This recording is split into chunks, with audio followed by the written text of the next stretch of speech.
Ano sa na man i-transfer iman? Tanay na barikadaan. Transporta.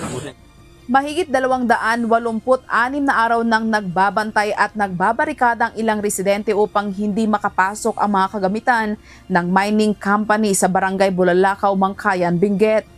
Ayon sa mga tumututol, posibleng maapektuhan ang tinatayang 534 na ektaryang ancestral domain na sakop ng 12 barangay kapag nagpatuloy ang proyekto. Iginit naman ng Crescent Mining and Development Corporation na hindi pa aktwal na pagmimina ang isinasagawa, kundi mineral exploration o drilling lamang upang matukoy kung may mineral deposit sa lugar. Ayon pa sa kumpanya, nakakuha ito ng Free Prior and Informed Consent o FPIC mula sa 7 barangay habang ang ilang komunidad ay nagpahayag ng pagtutol. We are still open for a dialogue.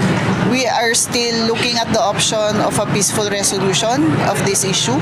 And hopefully we will reach that situation right now. Sinabi rin ng kumpanya na handa sila sa patuloy na pag-uusap upang makahanap ng mapayapang solusyon sa issue. Samantala, pinagbigyan ng korte ang hiling ng mga tumututol na magpatuloy ang kanilang pagbabarikada sa loob ng 17 araw sa ilalim ng isang temporary restraining order habang dinidinig ang kaso. Nabigat, dati hearing na, yung preliminary injunction, and I cannot issue cease and desist order because nagay-crescent na panday korte. Inalang ti korte yung jurisdiction yan, katawon nangot nga do'y korte ng datayo. Sa ngayon, hindi pa rin nakakapasok ang drill rig ng kumpanya sa lugar habang nakabinbin pa sa korte ang issue at umaasa ang magkabilang panig na mariresolba ito sa pamamagitan ng dialogo at sa ilalim ng batas.